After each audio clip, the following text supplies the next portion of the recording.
This evening's mission talk has a theme of the little church of the Crossfire. And I thought I would talk a little bit about how the culture war that's going on, or differences in opinion, are often take place. Those discussions and arguments often take place in the home. And how better to understand them and work through some of those differences and where the differences really come from. The political scientist said that we could never have another American Civil War, because if we did, the fighting lines would be drawn across kitchen tables. Because even in so many homes, people have different ideas about politics and religion and society and culture and everything else. And the reason for this, one of the reasons for this is that our sphere of influence is a lot bigger than it has ever been before. If you grew up, say, back in the 40s or 50s, many of you would have got your news from just one or maybe two sources.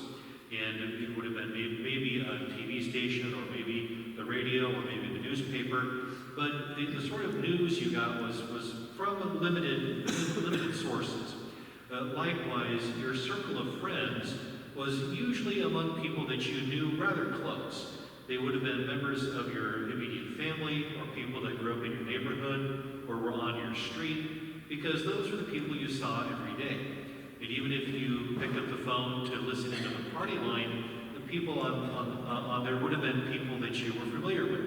I talked to people who grew up in some small towns in Iowa, and they all still talk about how much fun the party line was. It was chat rooms and internet before we ever had it.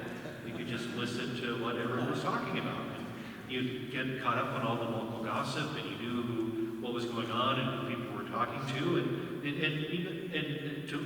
It seems strange to me, having grown up in the 80s and 90s, but this was something that forged bonds. And likewise, in the family unit, the sorts of things the family did, they all did together, because chances are they had a family business. They all worked together.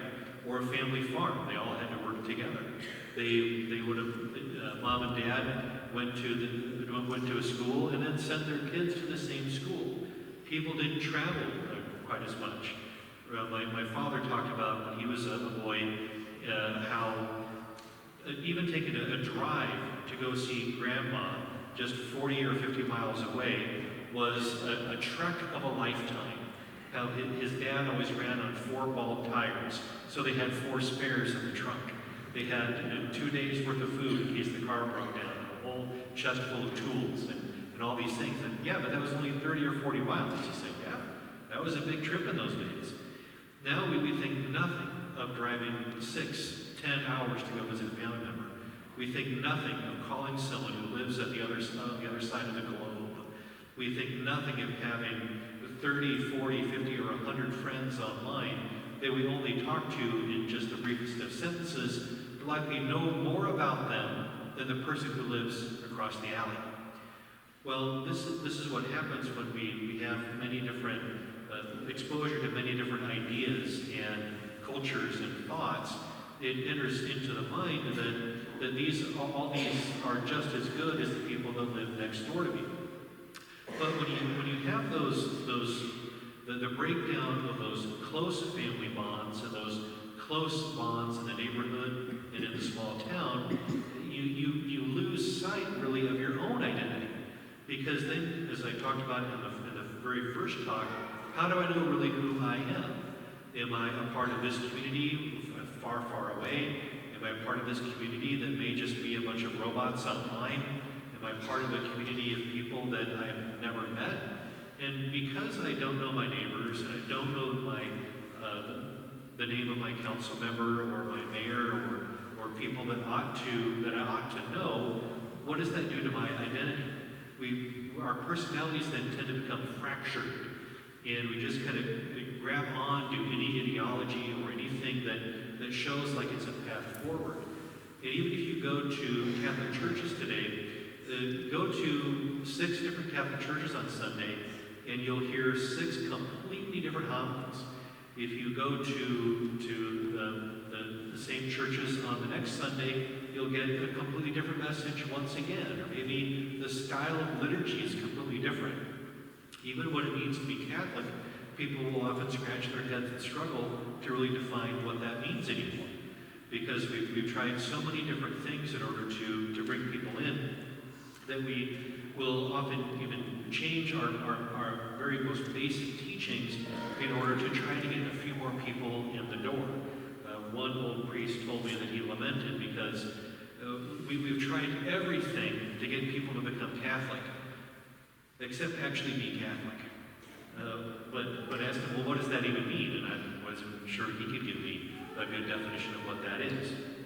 We get a little hint of it in the book of Deuteronomy today, where Moses is speaking to the people, and in Deuteronomy is where we see really the law being presented, explained, and given to the people, and it's beyond just the Ten Commandments. There are other rules and regulations for how the society is supposed to be built. And it isn't just of human origin. As I talked about yesterday in my discussion about modernism, we say that what the church presents is a divine ordinance. These are of supernatural origin. That these were not the sorts of things that men were able to dream up on their own. Because if they had, sometime over the last 10,000 years, they would have done it. But it was through Moses and then again through Jesus where we have a new way of living, a new way of understanding who God was. The Israelites were the ones who developed this amazing, shocking, and unbelievable idea that God is one. And he isn't in a statue or in a mountain or anything else. He is the creator and owner of the universe. And he is a God far, far above all other gods. And it was a God that we couldn't know, but only because he wanted us to know him. And when he gives his statutes and decrees, he says, you've got to hold on to these. You've got to teach them and remind them to your children. Not just because it is a divine ordinance, but it is for your benefit. And you're going to like it when you try it. And it is also going to now build a cohesive culture around this belief.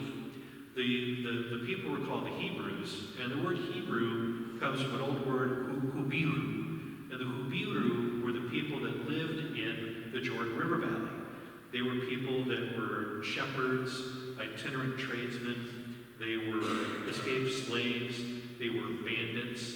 They were people from all different areas and backgrounds, but they all lived together in this one area that was the meeting place of the whole world. Israel sits right in the center of Africa, Asia, and Europe. And the trade routes all go through that one point around Jerusalem. And because of this, you have a lot of cultures that are meeting, a lot of people of different backgrounds. It is a bit of a wilderness. And it was a place where the people had to come together under one religion in order to build one culture that they could then become a mighty kingdom out of. And so when Moses gives them the law, they see that this is something that now binds them together, helps them understand who they are. They're no longer slaves. They're no longer shepherds. They're no longer itinerants. They're no longer people that just wander around. They now have a spiritual home and an identity and a God who will lead them. This means that no matter where that person goes, he takes the law, the prophets, and God's holy presence with him.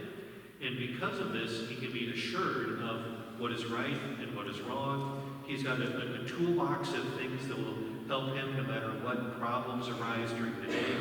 And then he has other people who share his culture and share his values that are going to build him up and support him when times are tough.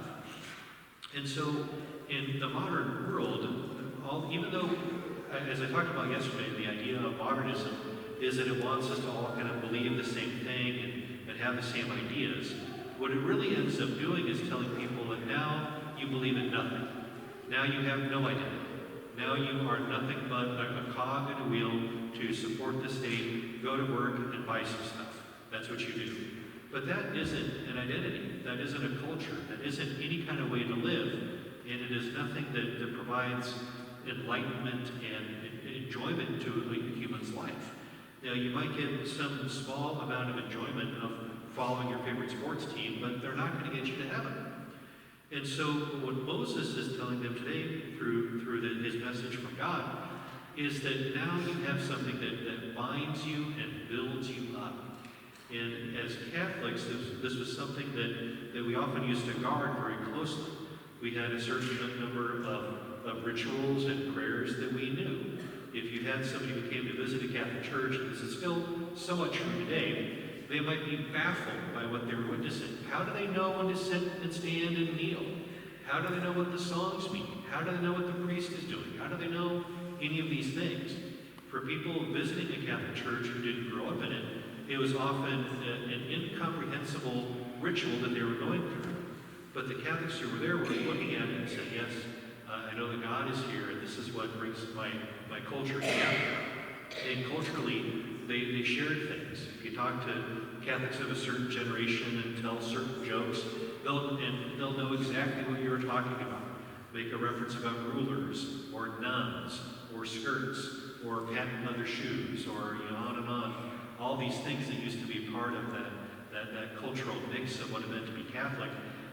People would kind of nod their heads and shake, yes, I'm a part of that.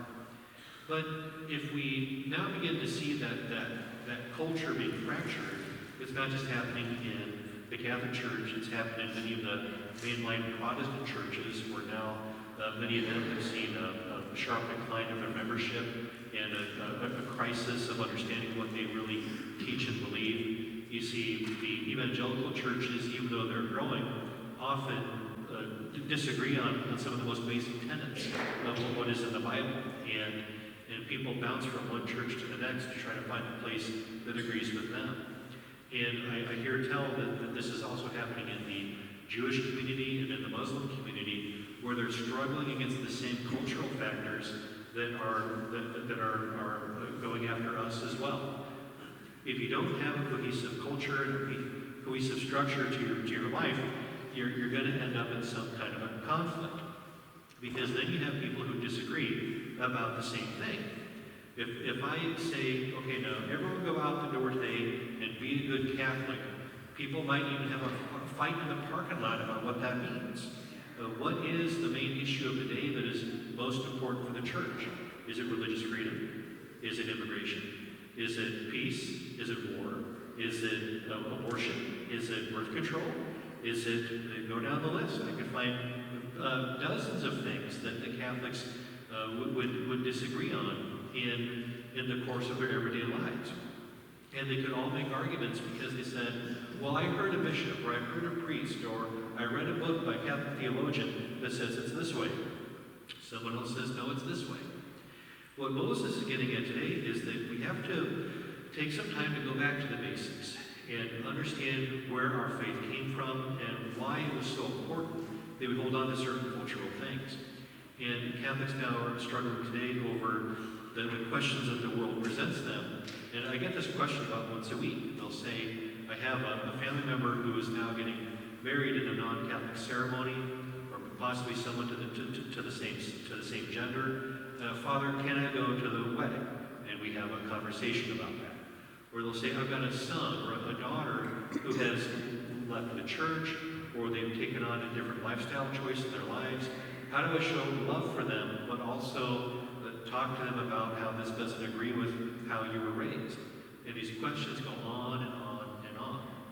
But part of that stems from the fact that we are not proud of our culture, of who we are. Catholics have reason to look back at the past and say, well, we have had some pretty horrible scandals. We have had some pretty difficult priests. We have had some fights even among the bishops. We have had some wounds that have never really been healed.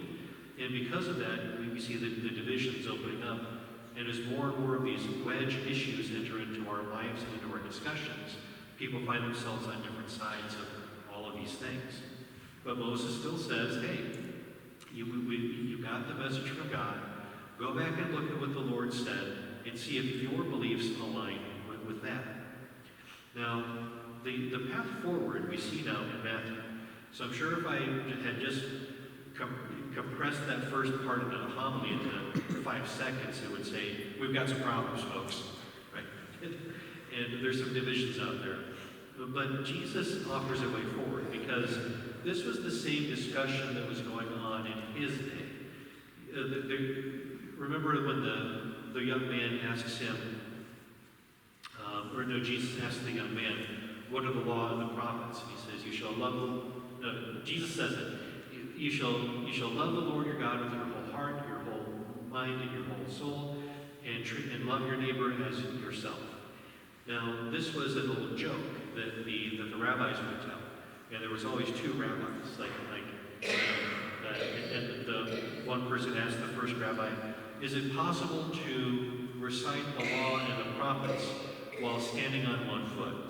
Now, those old rabbis would have had the entire Torah memorized, but the idea, and so they could recite it, but standing on one foot, eventually they'd fall over because it's kind of long. And so the first rabbi says, no, that's impossible. Then they ask the second rabbi, and he says, well, yes, of course it is. And he puts one foot in the air and he says the line from Jesus. You shall love the Lord with your whole heart, mind, and soul, and your neighbor as yourself. And puts his foot back down. So the one is the person who follows the letter of the law. The other is the one who follows the spirit of the law. And so Jesus is putting himself in this second camp, but he's also always keen to say that it is not enough to believe in the spirit of the law if you also don't do something about it. So you can believe in the spirit of the law or the idea of the law of the prophets as long as you are living it out in your life, even if you don't have every little tiny bit memorized. But here today he says the smallest letter, the smallest part of a letter is important, that the law is there for our good. And this is another common fallacy we have in our modern culture, is the notion of law itself. If I tell you that Congress just passed another law, many of you would kind of shake your heads and say, oh, another one? What do we need more laws for? Because in the modern world, laws are often just used as a means of control or taxation or oppression or just another regulation that your business or your farm has to worry about. And it isn't anything that really offers you any degree of freedom. But the old law was there precisely for the opposite reason. It was there to protect you. It was there to help you. It was there to build you up. The law was there to build something, not just be this oppressive weight of paperwork and numbers that no one could ever know of. I talked to a police officer once who joked that he knew a lot of laws. He said most people break 3 laws on their way to work. And just because there's so many of them, they're impossible to keep track of. So Jesus says the law is important, but also law needs to be in its proper context. Is the law there for our benefit and for our good? And he says, if you break these commandments and teach others to do so, you will become least in the kingdom of heaven. So what he's getting at is, in order to break the law, well, in the way he's talking about it, is you have to know the law first. And this is something that I studied when I was in canon law school. That the first thing they teach you is the law itself. How is the law supposed to be applied? What are the common standards where the law is used? And how can it be of benefit to your parish, to your diocese, to your people? And we spend a lot of time just learning the law itself. And then towards the end of our degree, they'll talk about the exceptions. They'll say, well, there are a few exceptions. And there are a few ways that the bishop can amend the law or work with it to kind of massage something into where it needs to go, just so the wheels can just keep on turning. Now, that doesn't mean you're breaking the law. It doesn't mean you're acting illegally, but you're using the law in a more, shall we say, creative fashion in order to get there. And this is where Jesus, I believe, wants us to go in his little talk today.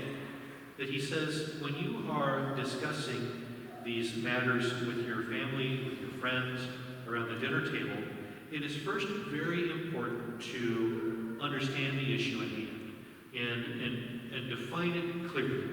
So often when I'm in the midst of some of these fights and disagreements, people are like 2 ships in the night, and they're both saying words that are going right past each other, and they're not actually hitting the actual issue. And so when you are in the midst of a discussion, really talk about what you're talking about.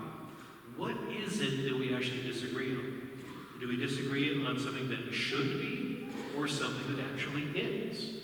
Are we talking about how good of a law this is, or are we talking about the person's ability to actually enforce it? Now, some of these things sound like weird distinctions, but they need to be made.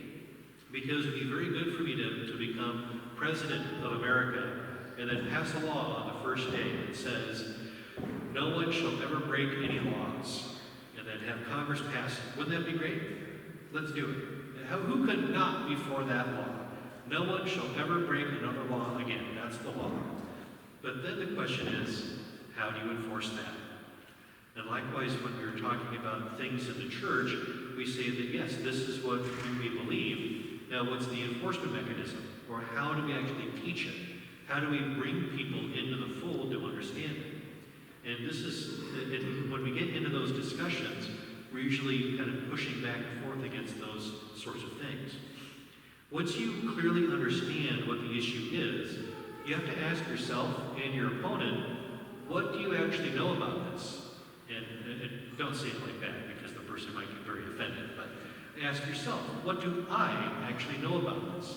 Is this something that I just heard once, or do I actually know where this can be found in the sacred scripture or a papal document? Where is this actually at? Is it in the catechism, or is it something that I dreamed up one day? And with the other person, ask them, well, where are you actually getting this? And take some time to check your sources. In the middle of a heated discussion across a coffee table, we think that might be impossible. But chances are you've got a phone or a computer or someone you can ask that might clarify the situation. And once you define the issue, understand where your sources are, then have an actual discussion. One of the things that I work with people a lot in spiritual direction is just how to deal with conflict. And sometimes when there's a conflict going on, the first thing we want to do is get defensive, take it personally, get angry, and begin to throw invectives back at the other person. Do everything possible to not do that. And if the other person starts doing that, congratulations, you won the argument. Okay? You can dust your hands like this and say, I win, and the argument is done. But if you can both keep a level head and stick to the issue, not go after each other at a personal level, and really have a discussion about it, you may find that you agree on more than you might think. And if there is still a disagreement, chances are one person needs to go back and do a little more reading, a little more study, a little more reflection on it in order to find a pathway forward. And don't be afraid to go all the way back to the source as well. One of the things that it can be problematic for our argumentation is the use of faith itself. Because for someone who has faith, they can always fall back to, well, what does the Bible say? What does God say? What is natural law? What is some authority that I can rely on that has no higher authority? And true enough, that can be a cheap or easy way out, because if you get in an argument and say, well, that's just what God says, well, that's probably not going to be enough for the other person. But you do need to let your faith guide your discussion. If you're coming at it from the standpoint of a Catholic, do know what the Catholic Church teaches and why. Well, it's because it came from the apostles who heard it from Jesus Christ. Jesus Christ was risen from the dead, and his apostles witnessed it. And he was born of the Virgin Mary and gave a new and exciting message to the world that people had never heard before. So, if you truly believe that Jesus is who he says he is, then yeah, you can rely on him to guide your words, guide your actions, help you in that process of argumentation, and find that place forward in the midst of an argument. And he says, when you obey and teach these commandments, you will be called greatest in the kingdom of heaven. And sometimes the argument won't go your way. Sometimes you'll think like you didn't do a very good job at that. But remember that in the process of evangelization and discussion, God needs to be invited into that conversation. So when you feel yourself losing ground or the argument's not going your way, take just a quick moment to say, "Glory be." Ask the Virgin Mary to help you, or St. Joseph. Ask the Lord Jesus to send his Holy Spirit upon you to give you the right words. And you might be amazed that there's a little more clarity and a little more conviction in your voice that might bring that other person around. And in the conflicts that happen over dinner tables and between moms and dads and brothers and sisters, know that it is in the discussion that you will find your faith growing. When you actually have to defend what you believe, you're going to become a better Catholic because of it. When you actually have to speak up when things are difficult and people are ridiculing you, you've just earned a lot of graces. You're going through a white martyrdom. And when you are being persecuted for how you believe at work or other places in the world, know that you are blessed because the world treated Jesus in the same way. So today I hope that we understand and I want you to then, as I've talked about some very basic things, think about how you would apply these principles to some of the more difficult moral questions of the day, and how you might put that into practice in your life. If someone asked you what the church's stance was on one of these difficult issues, how would you respond? And would you be able to make a convincing argument that would bring someone else at least in for further discussion? I hope so. And if Jesus today offers us his blessing, that when we hold on close to his commandments, we will be greatly blessed this day.